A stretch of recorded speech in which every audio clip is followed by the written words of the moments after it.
Hello friend, आज हम लोग कुछ इम्पोर्टेंट क्वेश्चन को देखेंगे, जिसमें पहला क्वेश्चन है बिहार में लोकसभा की सीटों की कुल संख्या कितनी है। ऑप्शन ए है 40, ऑप्शन बी है 50, ऑप्शन सी है 52 और ऑप्शन डी है 54। तो बिहार में लोकसभा की जो कुल सीट संख्या है वो है 40, यानी ऑप्शन जो ए है वो राइट आंसर है। इसके साथ ही ये भी जानना जरूरी है कि बिहार में राज्यसभा की जो सीटें हैं वो 16 है और विधानसभा की जो बिहार में सीट है वो 243 है और विधान परिषद की जो सीट है वो 75 है। ये भी एग्जाम में पूछे जाते हैं। नेक्स्ट है लोकसभा चुनाव लड़ने के लिए इच्छुक व्यक्ति की न्यूनतम आयु होनी चाहिए, यानी उसकी न्यूनतम उम्र कितना होनी चाहिए लोकसभा चुनाव लड़ने के लिए। ऑप्शन ए है 21 वर्ष, ऑप्शन बी है 25 वर्ष, ऑप्शन सी है 30 वर्ष और ऑप्शन डी है 35 वर्ष। तो इसका ऑप्शन बी है वो राइट आंसर है, 25 वर्ष होना चाहिए। और लोकसभा ही नहीं, विधानसभा के लिए भी 25 वर्ष की उम्र चाहिए और राज्यसभा और विधान परिषद इस दोनों के लिए न्यूनतम उम्र 30 वर्ष होना चाहिए। इसके साथ ही राष्ट्रपति और राज्यपाल का उम्मीदवार के लिए न्यूनतम जो उम्र है वो 35 वर्ष होना चाहिए। ग्राम पंचायत मुखिया जो होता है उसका जो न्यूनतम उम्र 21 वर्ष होना चाहिए और वोट देने का जो उम्र है वो न्यूनतम 18 वर्ष होना चाहिए। इतना उम्र से क्वेश्चन पॉलिटी में पूछे जाते हैं। नेक्स्ट है लोकसभा में राज्यवार सीटों का आवंटन 1971 की जनगणना पर आधारित है। यह निर्धारण किस वर्ष तक यथावत रहेगा। ऑप्शन ए है 2031 ईस्वी तक, बी है 2026 ईस्वी तक, सी है 2023 ईस्वी तक और डी है 2029 ईस्वी तक। तो ये 2026 तक यथावत रहेगा। Option B is right answer. उसके बाद फिर से देखा जाएगा कि किस राज्य को कितना सीट देना है, वो जनगणना पर ही निर्भर करता है। मतलब जनसंख्या जिस राज्य की होती है उसके आधार पर उसका सीट भी कम अधिक होता है। जैसे उत्तर प्रदेश में सबसे ज़्यादा लोकसभा सीट है, क्योंकि उत्तर प्रदेश की जनसंख्या सब स्टेट से ज़्यादा है। नेक्स्ट है लोकसभा के लिए प्रथम आम चुनाव कब हुआ था। ऑप्शन ए है 1949, ऑप्शन बी है 1952, ऑप्शन सी है 1950 और डी है 1954। तो लोकसभा के लिए जो प्रथम आम चुनाव हुआ था 1952 होगा। 1951 52 दोनों रहता है, 1951 के लास्ट से प्रारंभ हुआ और 52 तक गया। नेक्स्ट क्वेश्चन है अल हिलाल एवं अल बलग जर्नल के संपादक थे। तो ये दोनों उर्दू पत्रिका थी और अबुल कलाम आज़ाद ने इसके संपादक थे। 1921 में अल हिलाल को उन्होंने प्रकाशित किया, बाद में इस पर रोक लगा, उसके बाद अल बलग का उन्हें संपादन शुरू किया था। नेक्स्ट है जो कंपनी भारत में व्यापार करने आई, यूरोपीय कंपनी, जैसे पुर्तगाली ईस्ट इंडिया कंपनी, ये 1498 में इसकी स्थापना हुई। ब्रिटिश ईस्ट इंडिया कंपनी ये 1600 में बनी, डच 1602 में और French east India company 1664। Next question है शिवाजी का राज्याभिषेक करवाया था। शिवाजी का जो राज्याभिषेक हुआ था श्री विश्वेश्वर जी गंगा भट्ट ने कराया था और एक काशी के ब्राह्मण थे, इन्होंने शिवाजी का राज्याभिषेक कराया था। शिवाजी से क्वेश्चन पूछा जाता है, ये भी क्वेश्चन पूछा जाता है कि जब राज्याभिषेक हुआ तो हिंदू हैंदव धर्मो उद्धारक की उपाधि भी लिए थे और शिवाजी पर सबसे ज़्यादा प्रभाव उनकी माता जीजाबाई का था। शिवाजी के आध्यात्मिक जो गुरु थे वो समर्थ रामदास थे और राजनीतिक गुरु दादा कोंडदेव थे। ये भी क्वेश्चन पूछे जाते हैं।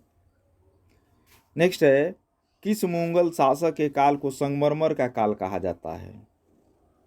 तो इसका जो आंसर होगा वो शाहजहां होगा, क्योंकि शाहजहां के समय में सबसे ज़्यादा बिल्डिंग बनती है, इसीलिए शाहजहां को प्रिंस ऑफ बिल्डर के नाम से भी जाना जाता है। मुगल काल का इसको प्रिंस ऑफ बिल्डर कहा जाता है, स्थापत्य का राजकुमार। क्योंकि ताजमहल बनवाया, दिल्ली में लाल किला बनवाया, जामा मस्जिद बनवाया, बहुत सारी इमारतें बनी जिसमें संगमरमर का बहुत ज़्यादा प्रयोग हुआ। इसी कारण उसको संगमरमर का काल कहा जाता है, इसके शासनकाल को। नेक्स्ट है एतमाद-उद-दौला का जो मकबरा आगरा में है, इसको किसने बनवाया? ऑप्शन ए है नूरजहां, बी में है जहांगीर, सी में है शाहजहां और डी है अकबर। तो एतमाद-उद-दौला का मकबरा नूरजहां ने बनवाया था। Option A is right answer. चूंकि नूरजहां का ये पिता था एतमाद-उद-दौला, ग्यासबेग इसका नाम था, एतमाद-उद-दौला इसकी उपाधि थी, और इसका आगरा में मकबरा नूरजहां ने बनवाया था। और ये पहला भारत का मकबरा था जिस पर पिटरा-ड्यूरा शैली का प्रयोग हुआ था। पिटरा-ड्यूरा शैली जो संगमरमर पर नक्काशी किया जाता है, फूल बनाया जाता है और उसको में बीच बीच में बहुमूल्य पत्थर भरे जाते थे, हीरे जवाहरात भी भरे जाते थे, उसको पिटरा-ड्यूरा शैली कहा जाता है। तो सबसे पहले पिटरा-ड्यूरा शैली का प्रयोग एतमाद-उद-दौला के मकबरा में ही हुआ था। नेक्स्ट है किस मध्यकालीन भारतीय शासक ने पट्टा एवं कबूलियत की प्रथा आरंभ की थी? ए है अलाउद्दीन खिलजी, बी है मोहम्मद बिन तुगलक, सी है शेरशाह और डी है अकबर। तो इसका जो राइट आंसर होगा ऑप्शन सी होगा, शेरशाह।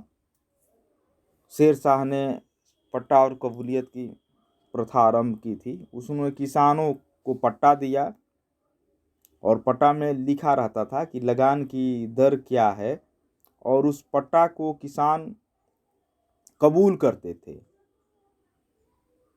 तो एक कबूलियत भी दी जाती थी। तो पट्टा एवं कबूलियत जो है यह शेरशाह की देन है।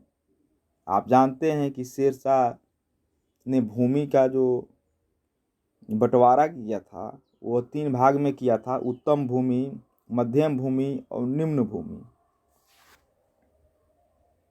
और शेरशाह को अपने प्रशासन के लिए जाना जाता है, क्योंकि उनका कार्यकाल बहुत छोटा था, फिर भी शेरशाह को उसके प्रशासन के लिए जाना जाता है। और ये भी कहा जाता है कि शेरशाह में शेर और लोमड़ी दोनों के गुण थे। जैसे ही उसको मौका मिलता था वो शेर की तरह आक्रमण करता था, और जैसे मौका मिलता था लोमड़ी की तरह समझौता भी करता था। ओके फ्रेंड, नेक्स्ट है कौन सा मकबरा द्वितीय ताजमहल कहलाता है? ए अनारकली का मकबरा, बी एतमाद-उद-दौला का मकबरा, सी बीबी का मकबरा और डी इनमें से कोई नहीं। तो इसका जो आंसर है वो ऑप्शन सी है, बीबी का मकबरा। ये औरंगाबाद में है, महाराष्ट्र में, और ये औरंगजेब की जो बीबी थी राबिया-उद-दौरानी, उसी का मकबरा को बीबी का मकबरा कहा जाता है, और इसको ही द्वितीय ताजमहल कहा जाता है। या ताजमहल की फूहड़ नकल भी कहीं कहीं मिलता है, लेकिन द्वितीय ताजमहल बीबी का मकबरा, राबिया-उद-दौरानी उनका नाम था, उसके मकबरा को बीबी का मकबरा कहा जाता है। ये औरंगाबाद महाराष्ट्र में है। अकबर द्वारा बनाई गई श्रेष्ठतम इमारतें पाई जाती है। ये आगरा में, बी लाहौर में, सी इलाहाबाद में और डी फतेहपुर सीकरी में। तो अकबर द्वारा जो बनाई गई सब श्रेष्ठतम इमारत है वो फतेहपुर सीकरी में उन्होंने बनवाया है। Option D is right answer. Fatehpur Sikri में पंचमहल है, वहीं जितना भी अकबर ने अपना ये थी बनाया स्थापत्य में, वो सबसे ज़्यादा फतेहपुर सीकरी, आगरा से नज़दीक ही है, क्योंकि ये लोग की राजधानी आगरा थी। शाहजहां के शासनकाल में आगरा से राजधानी दिल्ली स्थानांतरित हुई थी, लेकिन फतेहपुर सीकरी में बहुत सारा जो काम किया वो अकबर के समय में हुआ था। ओके फ्रेंड, फिर कुछ इम्पोर्टेंट क्वेश्चन या कोई नेक्स्ट टॉपिक के साथ मिलते हैं। तब तक के लिए ओके, बाय बाय।